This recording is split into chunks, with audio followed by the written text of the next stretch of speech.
Welcome to Work in Progress, a podcast featuring thought leaders with interesting perspectives on HR and people and culture. My name is Pernille Hibbe-Brun, and in these talks we explore the latest trends shaping the future of work. Today I'm speaking with Britt Bargfeldt, VP of Group Talent and HR Development at Stark Group, one of Northern Europe's largest retailers and distributors of building materials. Britt has helped scale Stark from 5,000 to 20,000 employees, 3 new markets, and helped organize and shape the organizational structure and design along the way. Britt has a deep background in global talent strategy and a passion for making learning stick in a fast-paced and operational environment.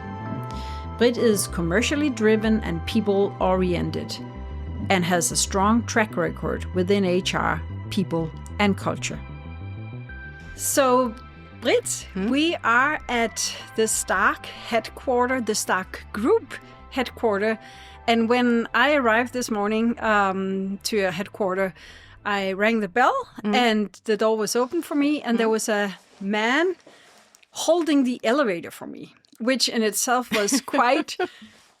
surprising, because usually people just mind their own business, and if they are about to go on an elevator, they'll hurry up and do whatever they need to do. Yeah. But he was actually holding the elevator for me, and we had a little chit chat. And he took off at the 2nd floor. I went to the 4th floor, and there was another person greeting me and waiting for me there, which in itself says something about your company culture, I believe. And you have the title of...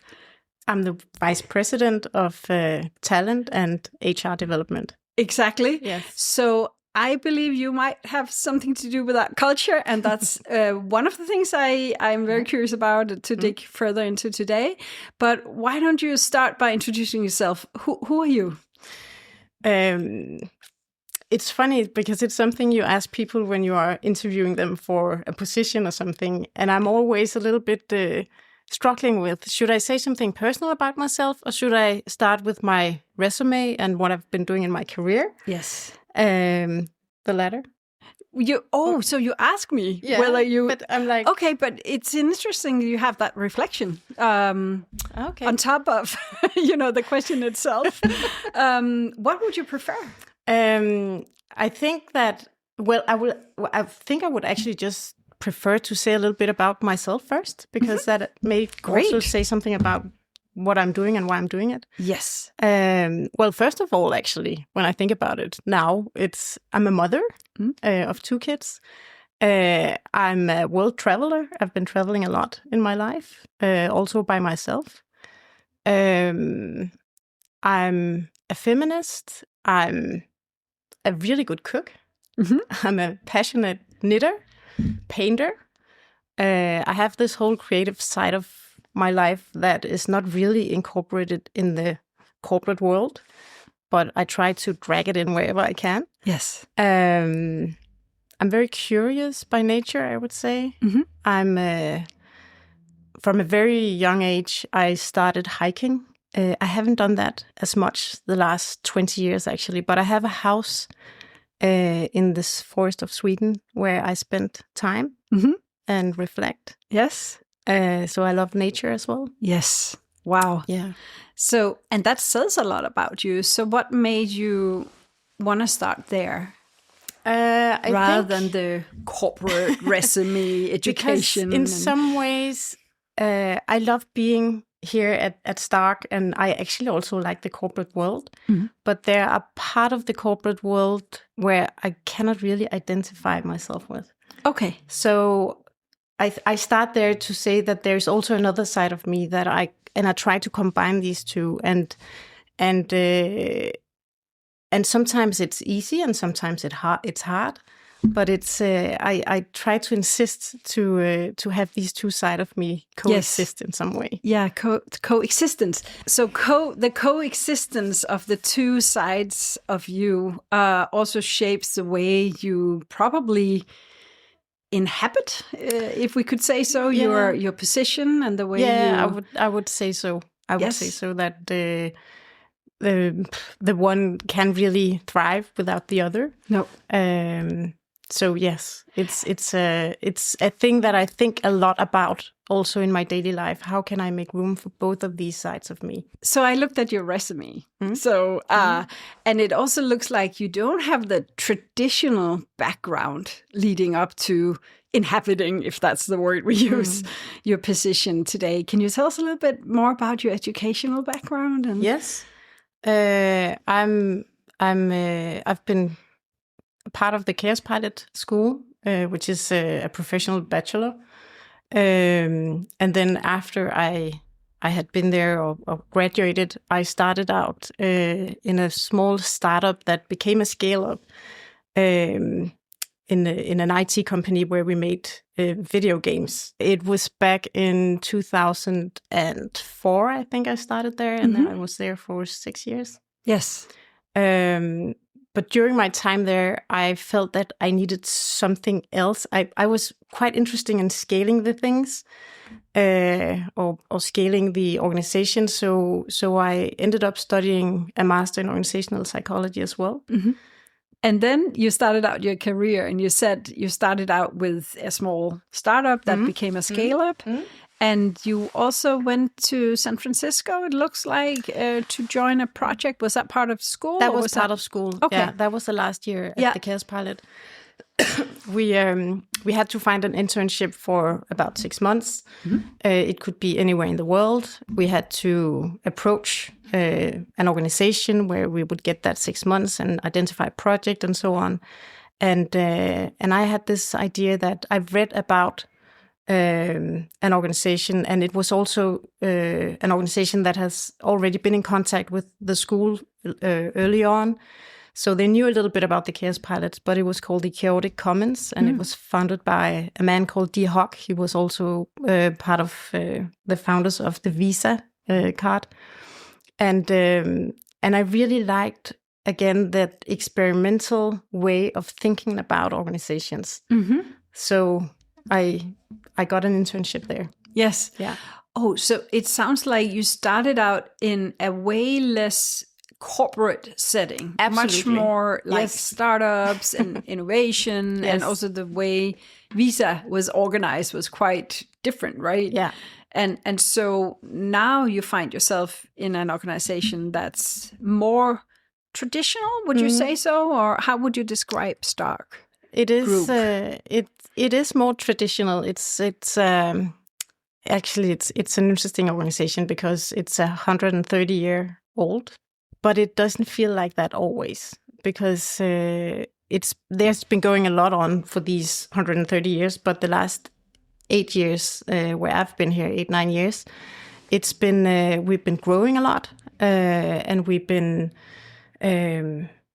driving the company in a different way, I would say, than we did before, where we have an operating model where we have a quite small group headquarter, and then we have headquarters in each of our business units that we work closely with, where it was a much bigger headquarter 10 years ago. Yes. I think we were 200, or there were 260, and then we downsized it to 35 people. So when you joined, you were around 5,000 people in Stark? Yes. Yes. And all located in the Nordics. Yes. All in the Nordics. Yeah. And now you are around 20,000. Yeah. And distributed across Northern Europe. So 10 different countries. We have seven different countries. 7 different countries, and not only the Nordics, but also Germany, Austria, the UK. We have a store in Greenland as well. Yes. Yeah. And so that journey from growing from 5,000 to more than 20,000 in less than 9-10 years, that sounds like a lot. Yes. So that scaling, how have you managed that as a company, and also seen from your side of the business, where you take care of people, of course? I think that I think in the beginning, what really came in handy was that we were a quite small team here at the group headquarter. So, and it's very transparent. You can see our offices here. It's all glass. We work very close together. So it's also quite effective. And so one part is that we can move quite quickly, even though we are quite a big organization. So when we first acquired the German market, which was at that time doubling our size, it all went on quite quickly. Yes. And I would say that one of the things that came in handy for me as a person is my very pragmatic way of doing things. But also that we had a small team that worked very closely together from day to day, and then we quickly also, when we got the access to the company, went in and assessed the top management to see, is this the right people to drive the change that we want to have in this organization? Should we change any of them? Should we place them elsewhere in the organization, and so on? So I would say that was more a structured way of doing things that I've actually done before. And then over a period of time, it's actually been quite interesting to see how that has evolved or not evolved. So on top of that, after we got the German business, we acquired a whole business in the UK, which was even a bigger market. And based on the experience we had in Germany, we actually were a lot quicker in making some really tough decisions on how the management team should work, or what people should be in that management team. So that was based on the experience. We just adapted the way that we went into that market. That's very interesting. So when you speak about mergers and acquisitions, and did you say you acquired them, or how did you vocalize it? What kind of language did you use? Yes, we acquired both businesses, and then we tried to, then we integrated them into Stark. To Stark. Yeah. And your values, your set of values and ways of thinking. So it was not so much like finding a culture fit that would kind of blend the two different cultures, but more like we actually know what we want and what we think about management and leadership. And what was that? What kind of values, and what were you looking for when you looked at that top management to see if there was a good fit and match? Yeah, that's a good question, because we actually worked a lot on that. Because one of the core beliefs we have here in Stark and in Stark HR is that you cannot make a really sustainable performance if you do not do it in a good way. So you have to have the right behaviors with you as well. You have to be decent in the way that you operate. One of our core values is decency. So what in plain English, I would say you cannot create good results if you act like an asshole, honestly. And when I say that to people out in our business, and I say it like that, they understand it. They're like, yeah, of course. But that wasn't a given when we started working with the culture. So we made actually a performance management model where an integrated part of that, a huge part of that, was how do we measure people's behavior? Yes, and how as a parameter that is just right to the performance of the financial KPIs we have, the strategic KPIs, and so on. Yeah, and how do you measure people's? How we measure? Yes. We have a very clear leadership model that describes what kind of behavior is it that we expect from our leaders. Yes.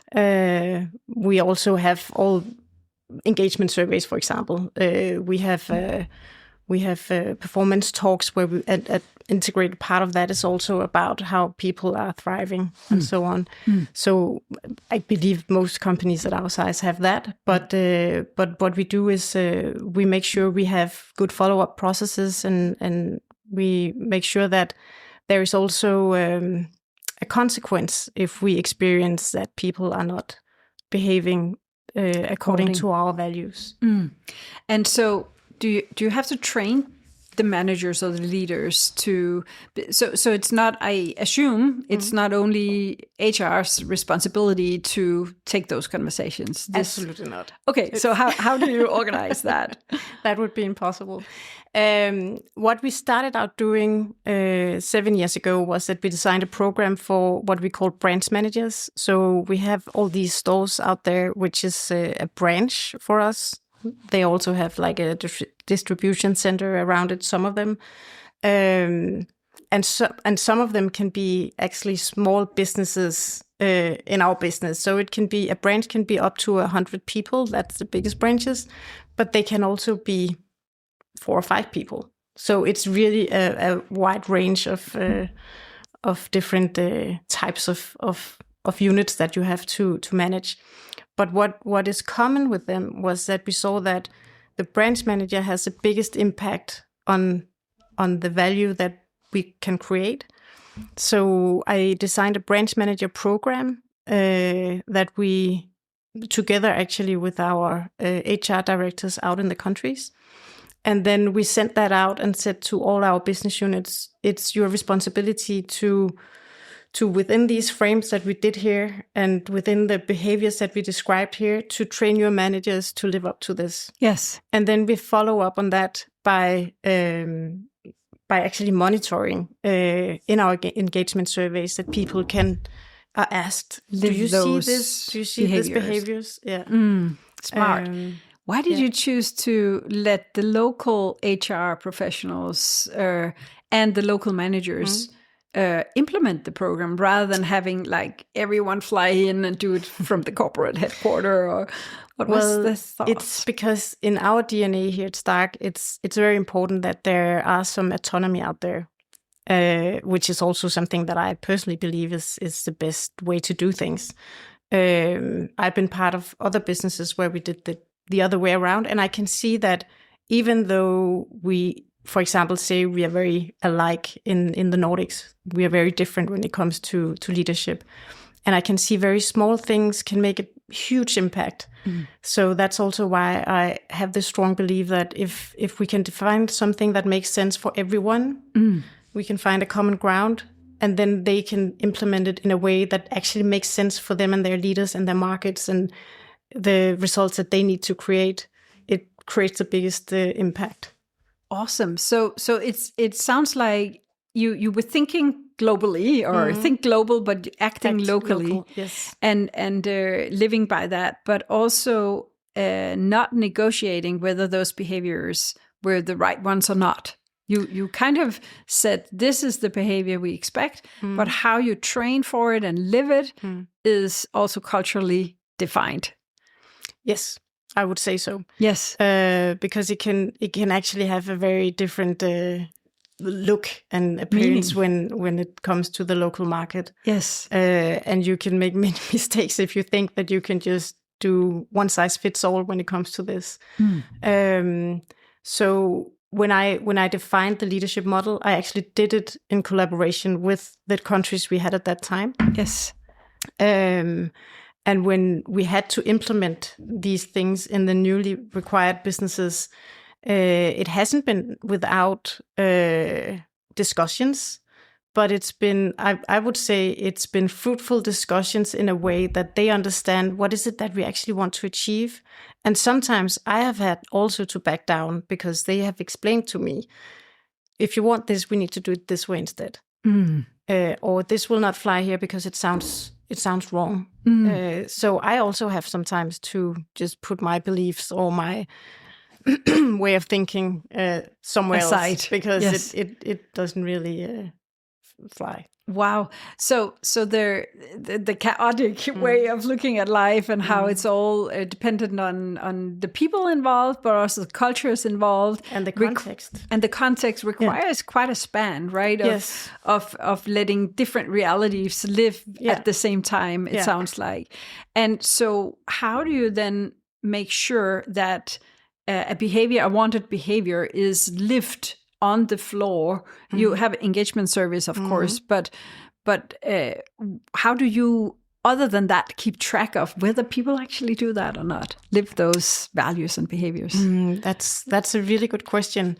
I first of all, I have to say, I'm not myself monitoring that. The business unit is monitoring that. And then they sometimes report back to me what they experience.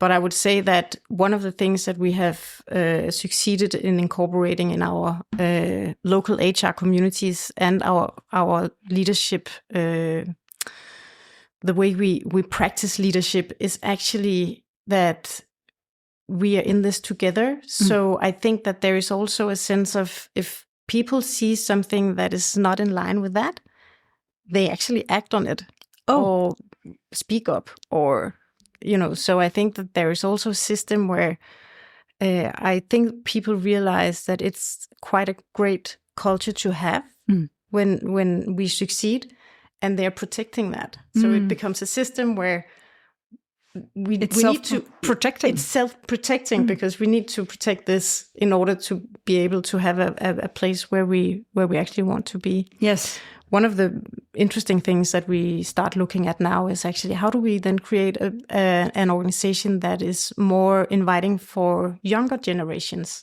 because we can see that our age span is much above 45. Out in the business, and it's not always that they understand what it is that young people want. So that's we haven't got a solution for that yet. Is that a something they've said to you, or is that something you have sensed based on? I can see it when we look at how many people are we getting in as apprentices, and for how long do they stay after they have finished their apprentice or their internship.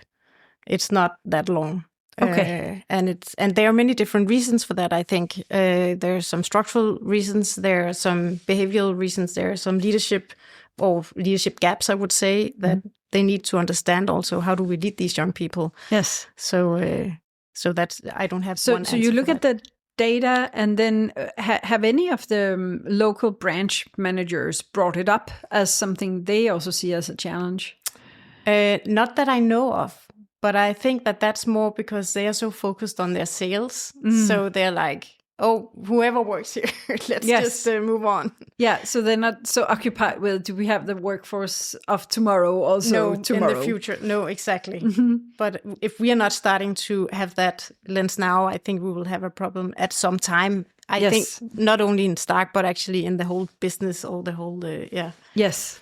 So, okay, interesting. Yeah. And this maybe leads us to what actually brought my attention to you in the first place, which is a program you've spearheaded. Is that too much to say that you spearheaded it? I think that's called right. Future Fit. Yeah. And that sparked my curiosity because that's, first of all, it has this futuristic look, and what is it actually we need, what's coming. But also forward thinking. And then you mentioned in the video talking about that program that emotional intelligence was a big part of that. Yes. So talk us through what does this program consist of? What made you think of this program in the first place? And then I would also really love to hear a little bit about how did you manage to sell it to those who should actually accept it in the first place? That was many questions. Yes, maybe just let's start with it. What is Future Fit? Future Fit is our leadership program for our group people. Yes. So people that work here at group, first of all. Yes. I hope in the future that we can also expand it to the senior leadership teams that we have in our business units. Yes. But I actually think that before we could do that, I think we should take our own medicine and make sure that whatever we send out there is actually something that would be good enough that we would take it ourselves. Yes. Or do it ourselves. So it's a leadership program where we actually try to close the gap between having been an organization that needed to lead 5,000 people, and now we are an organization that needs to lead 20,000 people. In a world that looks a little bit different. That looks a little bit different, and which is ever changing. You would say that probably also 10 years ago, but it's just even at a bigger scale now, I would say, right? And it's also different markets. So I think one of the things that I did to sell it in to the XCOM was to keep talking about that I was really afraid of that we had a huge risk if we did not try to close the gap between how do we lead today and how do we need to lead in the future. I'm sorry. And the people that is here at Group, I've honestly never been at a place where they are so good at what they are doing. It's really great people we have here. But I also think that they are all people that hadn't really been part of such a big organization or such a big transition before. No. So talking about how that could be a risk, and we could actually fail in that if we just closed our eyes to it. Yeah. That got their attention in the end and said, okay, we can see that this is actually there's something risk. We don't know. There's something we don't know. Let's see how we close that gap or become better. Yes. Well, that speaks to your culture, because I believe that, many top management groups, you call it XCOM. Yeah. It's also a sign of maturity that you admit, oh yeah, we didn't try this before. Maybe we can learn something. Maybe there's something we don't know. Maybe we can do it better. So which of your values does that speak to? Is that actually both to decency and passion, I would say. Yeah, because there's also passion in it, or ambition, or whatever you would call it. Yeah. So your values are decency, passion, and pride. So that there's something about, okay, let's do it as best as we can. Yeah, exactly. So you spoke to those values, it sounds like. Yeah, I never thought about it that way, but yeah. Yeah, right. But you kind of did, right? Yeah, maybe that's what you did. But that's just interesting how, how do you, as HR, sometimes our roles is to convince other people that it's worth the investment, or we should spend time on this, and how do we actually do that best? I agree. And I think that one of the things that's really important for me, I think we talked a little bit about it when we first spoke on the phone.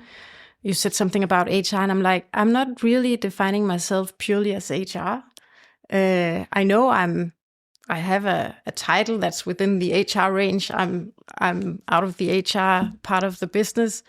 But for me, it has always been trying to combine the business and HR activities. So what is it the business calls for? How can we create something valuable to answer that? Yes. In HR. Yeah. And you not only spoke to the values in this instance, it also sounds like you presented some data, something where you could look at this as a real life problem that we might encounter. Do we not do something? Absolutely. Yes. Absolutely. I try to do that with everything I do in my field of work. So, for example, when I had to convince the organization about succession planning, first they were like, we don't need succession planning because we've never done that. And I had to make a business case. So I made a business case showing how much does it actually cost us to replace a branch manager if we do not have a ready now successor? And how much does it cost us if we do have a successor ready? And that's two very different prices. And then I also created a business case on how much does it cost us if we have a branch manager that is not really performing, but we keep him there because we say, oh, we cannot really find anyone else in the market. That's also comes with a price tag. Yes. And when you do these business cases, people tend to listen when you are in a PE-backed it's almost risk management, right? Yes. Yeah. So then you got the green light, or whatever we call it.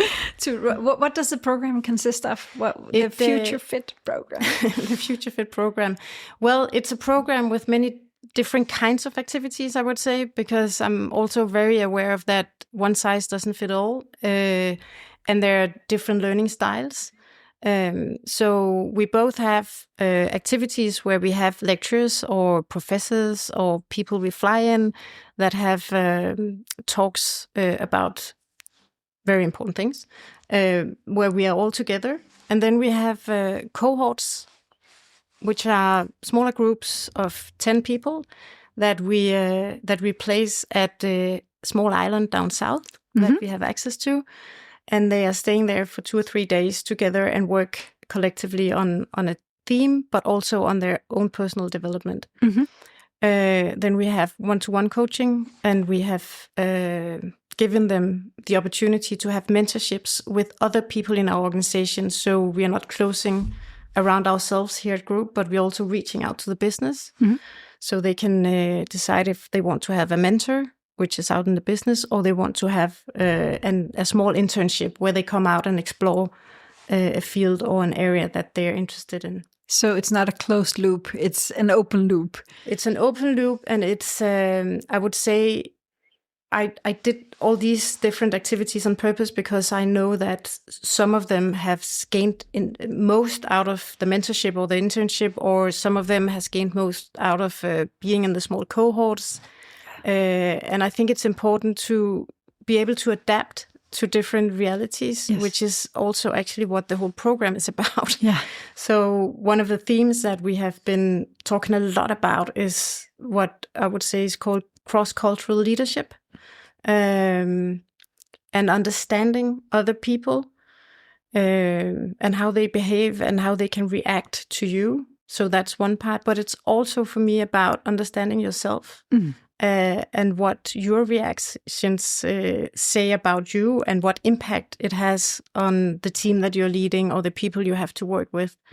So for me, it's also very much about looking at yourself. Looking at my strength, absolutely. I know you have written a book about that. But it's also to be aware of the blind spots and the things that people may find a little bit difficult about you, but you might not be aware yourself.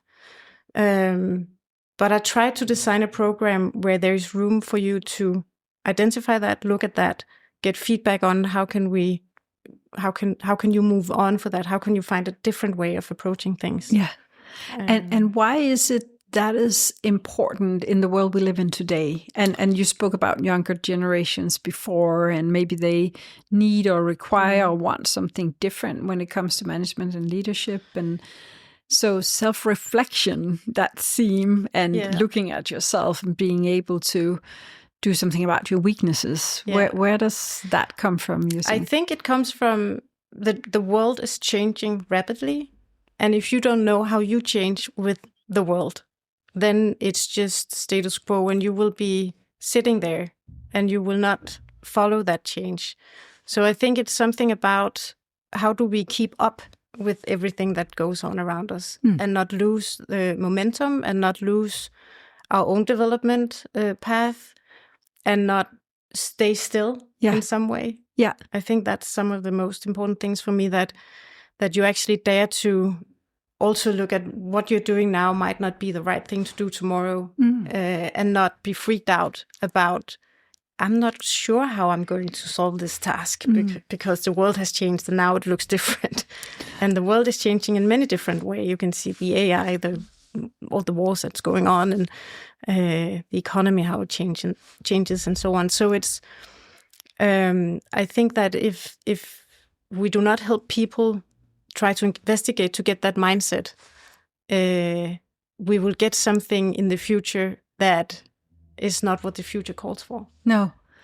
So it's learning agility, it's curiosity, it's staying open. And dare to look at what's hard, not avoiding talking about the hard things. So that's also something that is very important to me in my life and work. Both of them actually, that we make sure that we, first of all, have fun and stay curious while we do the things we do, because otherwise it just becomes a performance machine, and I don't think that anyone thrives in that. And that's also back to the sustainable performance, because performance is just, that's how a PE-backed environment works. But you can do that in many different ways, I believe. So the Future Fit program, the themes are intercultural understanding and awareness, and then it's emotional intelligence? It's emotional intelligence, it's change management. we've built it around our leadership model as well. So it's also about understanding our business and what that calls for. Yeah. But it's also, I would say, it's also a program that when I designed it, I had this idea. Of course, it should be built around our leadership model, and it should also work with how we run our business. So we should address our operating model. But I deliberately did not say that we have these 7 sessions or 5 sessions, I think it was, and all of these sessions contains these themes. I had an idea, but when we were halfway, I actually changed some of the content that we had in the end, because I could see that what we had experienced up to here called for something else. So it's ever changing. It is ever changing, and I think it I think again, the open mindset. You need to listen to the world around you to be able to do that. So one of the things that I hadn't thought about when I sat down in the first place to design the program, that was actually how you build trust and the whole trust issue, and not just trust with your peers, but also trust upwards and trust in different nationalities, because it can look different. And the more that I could see that people participated in the program, I was like, we need to have something about trust in this program. Yeah. And leading upwards as well. For me, it's about holding the space and being curious about what unfolds here. What is it that they call for? And then try to design that for them. And then how is it even possible to replicate it? And scale it? I think it actually is, because there are some ground rules that we have. For example, as I said before, we have the operating model that we need to address. We have the leadership model that we have designed the whole thing around. We have the values that we would never compromise on. And we have the idea of what kind of behavior is it that the leadership model calls for. So in that way, it's the same, but it can change a little bit when a new group comes in. Yeah. I would say if we did this in one of our business units, it would probably change a little bit. Yes. And they would probably, if I know them well enough, call for something that is about how do we sell more, which I wouldn't give them, because, as I said, I usually say to them, leadership is not about selling things. It's actually about leading people to sell things, if you want them to do that. But yes, you need to. So it is kind of like sales, but exactly. in a different way than they maybe anticipate. Yeah. I don't know how to phrase this, but there's something about the fact that you are a 130-year-old company, living in the reality of the here and now and preparing yourself for the future. And we talked about whether you are a traditional company or not, and where would you put yourself on that narrative? Would you say that Stark is a traditional, old-fashioned, hierarchical-driven company? Well, it's a very broad question because it depends on how you look at the organization. So in some ways, I would say yes, we are a very traditional. Old company that works in that way, in some ways. And in what way? What makes it traditional? First of all, we have a lot of workers that has been with us for a very, very long time, so they have a whole career here, which is also why I think that we need to look at how do we get a new generation in and start working or building a pipeline with these new talents. But I would say in other ways, we are trying to look at the company and pieces of the company where we take, for example, one department and say, how do we make organizational design that actually fits what they're doing, what we are going to achieve in our strategy, and that would also be fit for the future. Yeah. So we've just done that with our IT department. We're doing it with our German business unit at the moment for the whole sales organization, which is the biggest part of the organization.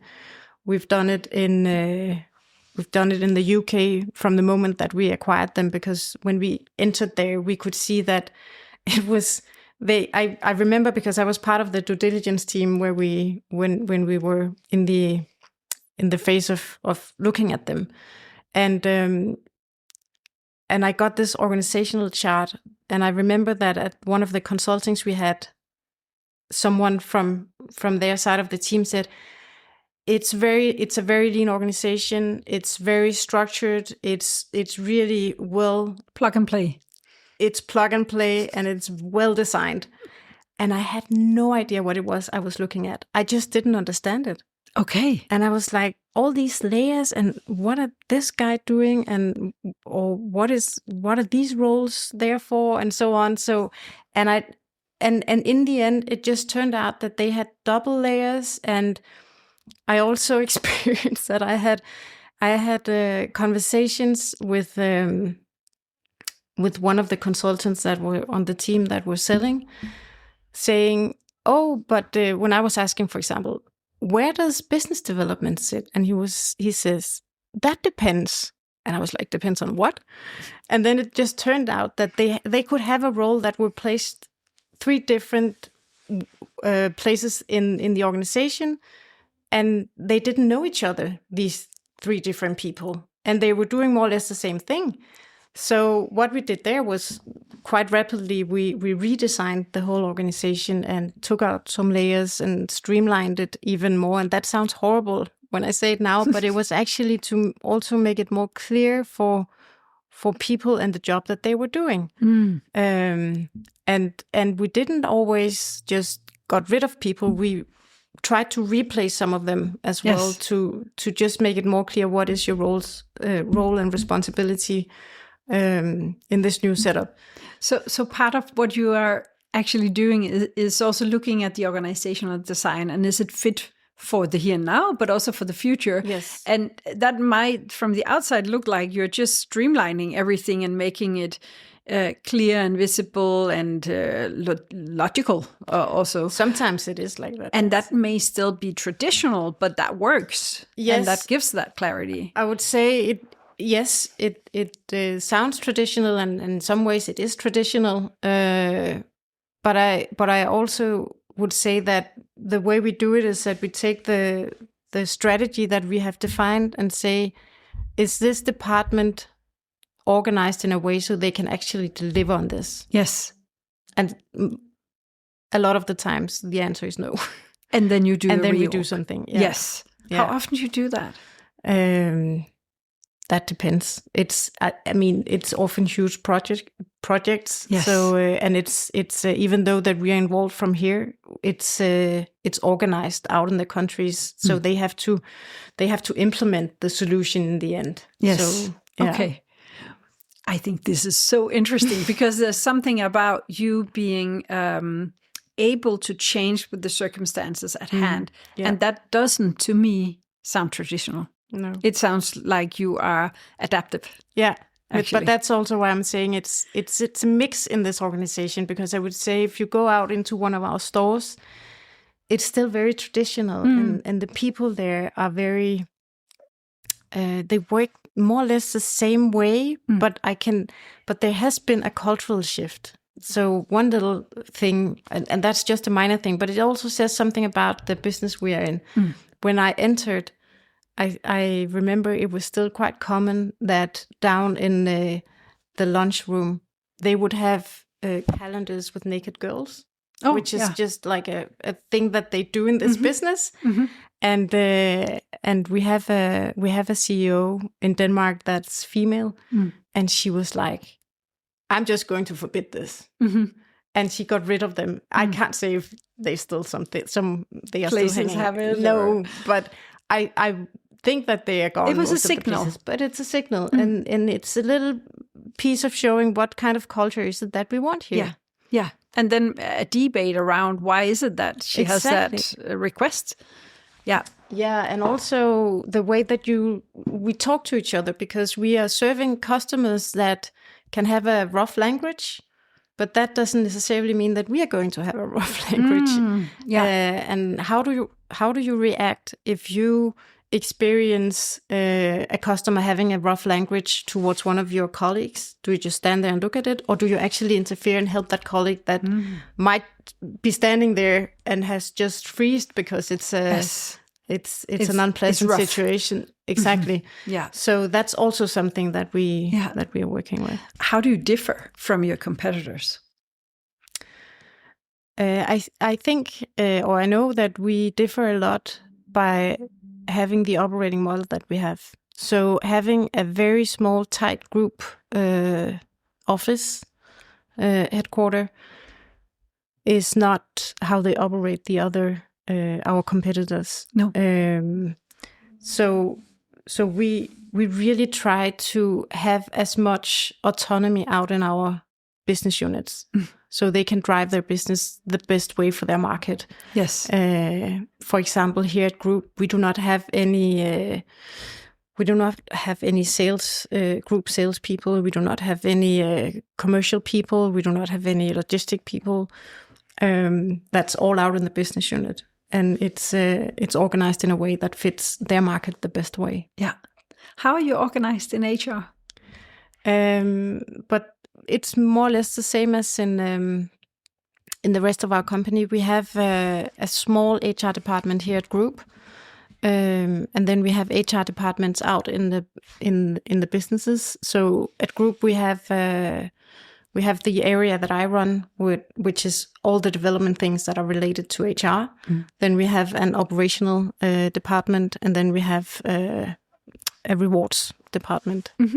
So so that's the three areas we have here, and we are very much aligned with what's going on out in the businesses, and we work closely with all our stakeholders out there. How do you position yourself? Is that okay to ask you towards? We can always towards your colleagues. Is it like, this is my peer, or this is my stakeholder, or this is someone I need to serve, or is this someone I need to tell something? Or there are many different ways you can meet people. I like that question actually, because it also says something about our culture. Exactly.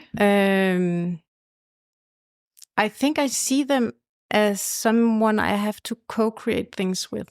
Yeah. So they are my colleagues. And how does that differ from meeting them maybe as someone you need to tell something? Or Well, I try not to tell people a lot, like, you have to do this. I try to make things that are so great so they want it. That's also the narrative we have at Group HR. So there are very few things from our perspective that we say, you must do this. I think there is only a handful. One of them is that we need to have the same way we do engagement surveys, so we can compare. We need to have the same HR system, so we have data the same way. That's a non-negotiable. That's a non-negotiable. Yeah. They need to follow what we agree on group level, but that's co-created with them. Yeah. The way that we make the leadership program for our branch managers, for example. So there are things where, of course, it's not negotiable, but it's very few things that is like that. We have the same code of conduct training, but that's about it. Oh, wow. Yeah. Yes. Great. So I think we're nearing the end. Is there anything I haven't asked you yet that you would like to add, or something that you think is interesting for people to hear about when it comes to? No, I don't know. I think what I was thinking about in preparation for this meeting was that what's important for me is, of course, the why are we doing things, but it's also the how. And I think that having these things going hand in hand with, we need to create results, but we need to do it in a sustainable way, is what is actually core of the way that I want to work in an organization. And why is that important?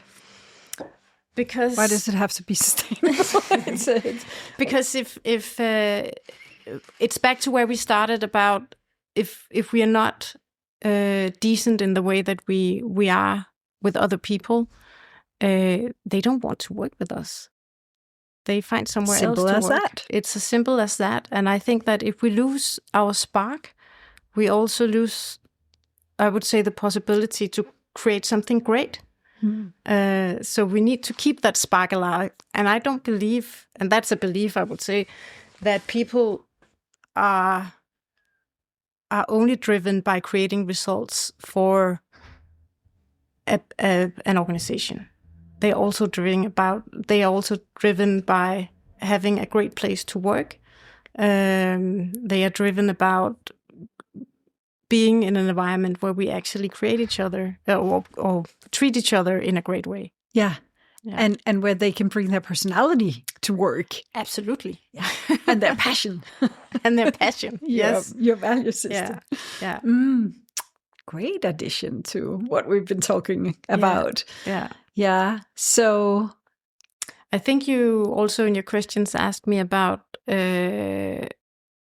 what inspires me. Yes, and also how you keep yourself future fit. That was the question. Okay. Something we haven't touched upon yet. Okay. How I create myself, how I stay future fit. I think that I try.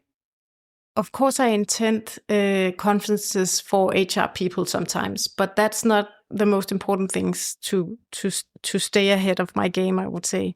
It's really to listen to other perspectives than the ones that I come from. So, for example, I just started to be a mentor for students at ITU that has great ideas. So I'm a startup mentor for some of those people. So one thing is that they are young and they come with fresh perspective. I actually think that's a very good thing as well, that team up with someone that's not your own age, older, younger. I have a really great friend who is 82, and I have actually one of the people that I also find great inspiration in is my student assistant that comes from CBS. I mean, he has great perspective on many, many things. Yes. But it's also to be aware of what actually creates peace for me, because peace for me is clarity in my work and my decisions. So that's everything from making sure I spend enough time with my kids, making sure I have enough time off. I spend time in nature, I knit, all those things. So I nurture my creative side, because otherwise it becomes blurry for me somehow. And so that's inspiration for me as well. Wow. I love that answer. That's because it's unusual.